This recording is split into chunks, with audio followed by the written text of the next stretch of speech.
Hello YouTube, I'm Vince White. I'm an employment attorney, and on this channel, we leave our microphone in the frame. Apparently we also have hair on our microphone. That's weird.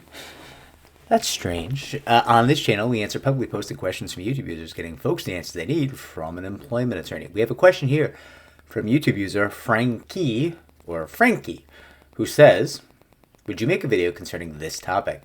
An employee gets fired, then reaches out to the HR director concerning the reasons for their termination.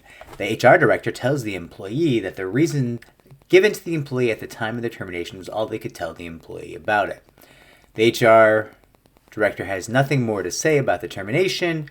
The HR director then goes on to say that they consulted with their attorneys before making the decision to fire the employee. The employee is disabled, and the reason given for the termination was unsatisfactory work performance after progressive follow-up. All right. So, listen, we're going to touch upon something really quick, and then we're going to talk about something else related to this, and we're going to go back to the thing we touch upon. So first and foremost, where you have an employee who is working with a disability, anything negative that happens to that employee, I instantly think there's a possibility that that employee is being targeted because of her or his disability. Now, that's always something I think. But let's pause that for a moment and take a moment to realize that having a disability, working with a disability, has no connection whatsoever to the likelihood that you are a good or poor employee, right? So a person working with a disability, physical disability, mental disability, any form of disability, that person has the same likelihood, the same probability of being a great employee, a trash employee, or anything in between. The spectrum of employee quality, right? And I would argue there is no correlation to any end of that spectrum. There is no difference in likelihood of any kind whatsoever. Now, that being said, we must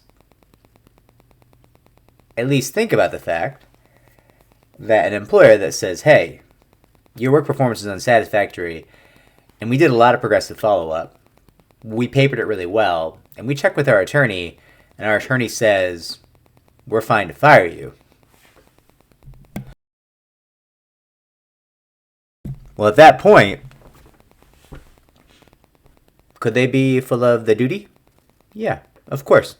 Employers lie all the time. HR exists to lie and protect employers in a variety of different ways. So, could they be lying? Yes. Could they be sincerely saying this given employee just a very bad employee, very bad at the job, doesn't do the work, doesn't take counseling, didn't work on their performance improvement plan? Like, there's certainly the possibility that an employee, any given employee with a disability, employee without a disability, employee in any protected class, could just be a bad employee, right? Having a protected class doesn't make you amazing at your job. It makes you a human being who might be the victim of some form of discrimination and will hopefully have some legal protections in place. But it's got nothing to do with whether or not you'll be good at your job, right? So, two, is that true of, as we discussed, disabilities in the workplace, which is a protected class, right? So, listen, here in this situation, you're dealing with an employer that may sincerely think they've done everything right, may sincerely believe they've dotted their I's, crossed their T's, and made a good moral decision for the good of their business, because this employee is not the bee's knees, as they say. Now, that is all possible. Sounds like they believe that's true. Or at least they believe they can get someone to believe that's true, which is not the same thing, but in terms of decision making might lead to the same result for them. Now, I, plaintiff said employment attorney that I am, will look at an employee with a disability being terminated with a pretty hard squint, right? Like,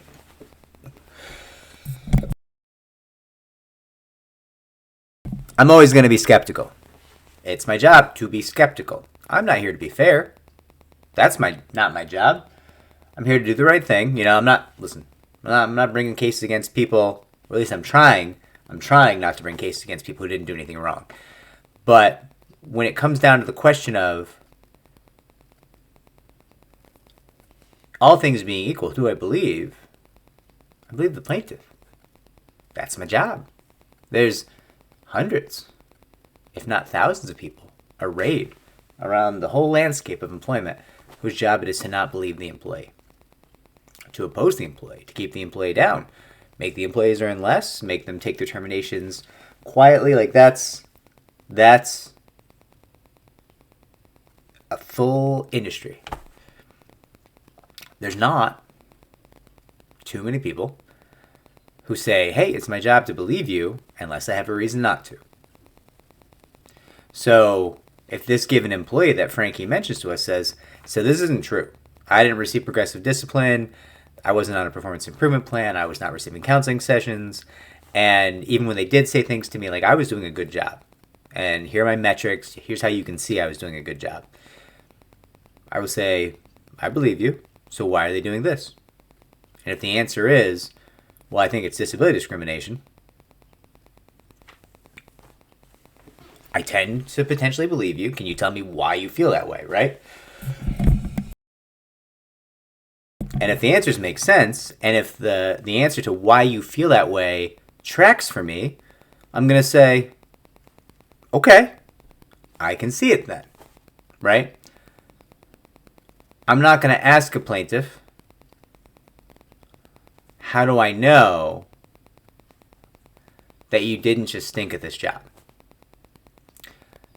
At least not at first. Not at the first call, right? Like, I'm really interested in why you think this is discrimination. And then if I find some evidence, or in our conversations, find some reason to believe that maybe you were bad at this job, right? Like, you can be talking to somebody. I talk to people all the time. Talking to a client, and the client's like, oh, yeah, I mean, you know how it is. Nobody works after 2. What? What do you mean? What do you mean nobody works after 2? Your shift goes to 6. What are you talking about nobody works after 2? Oh, it's the after lunch slump. Sometimes I have a beer at lunch. So, sounds a little bit like this might not be discrimination. Sounds like you might be lazy. You might suck at your job, right? That happens. That conversation happens. Because I'm not interested in bringing bad cases for people who don't really have claims. I don't want to do that, right?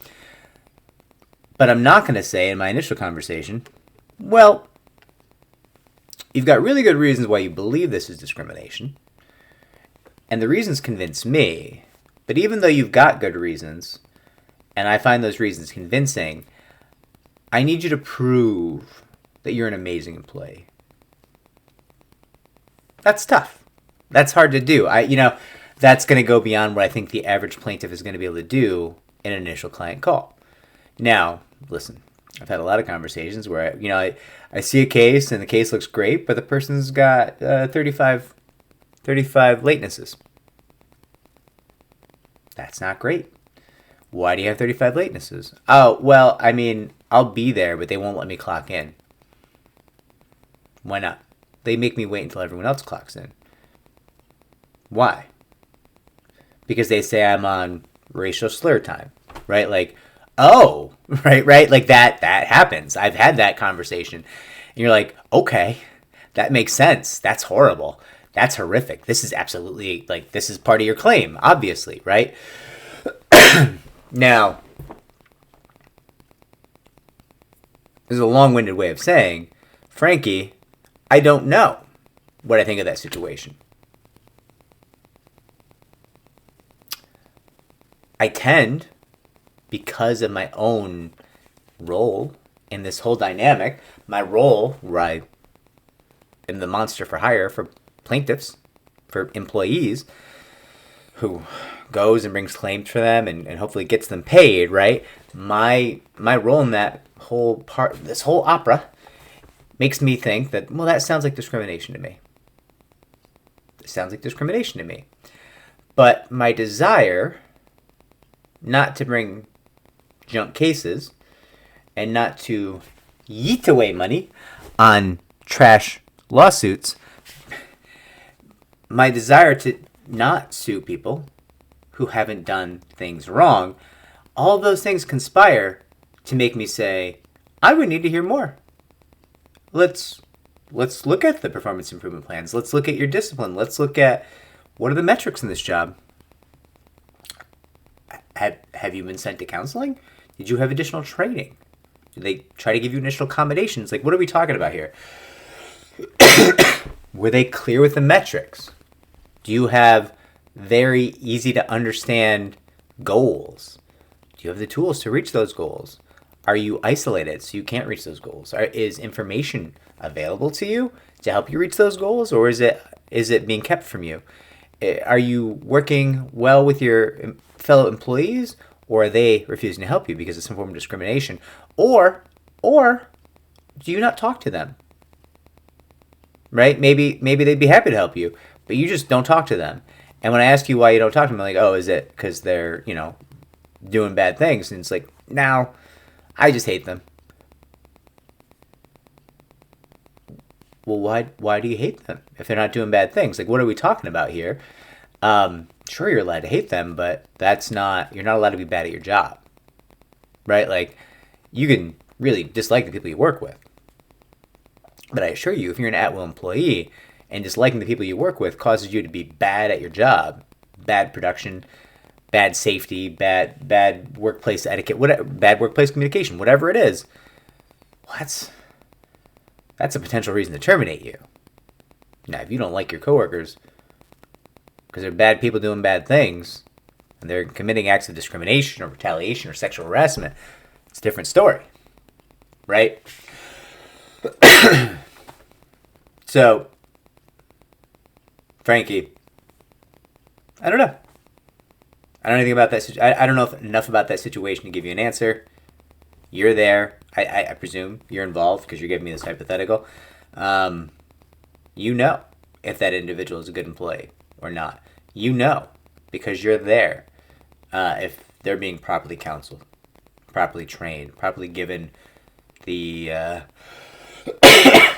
accommodations and resources that they need to do their job, right? And if they have everything and they're just not doing the job, I'm going to go ahead and say they should probably be fired, even though they're dealing with a disability. Because if you have the accommodation, you ought to be able to do the job as well as anyone else.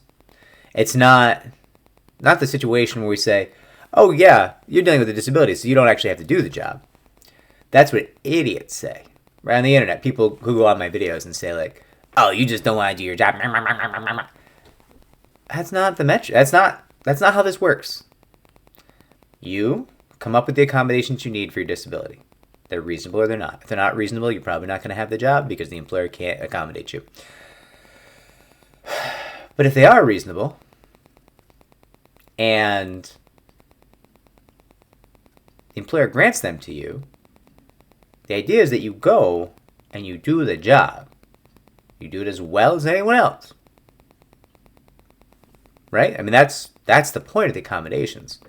The point is not that you be bad at the job, but keep getting paid. The point is that you have the accommodations. You have your rights fulfilled, and you're able to go forward and be successful in this employment. That's the point of reasonable accommodation. So, I don't know. I'm being repetitive here. You get it, Frankie. I don't know. Is this employee good or bad? You tell me. Let's talk about that. Is it discrimination?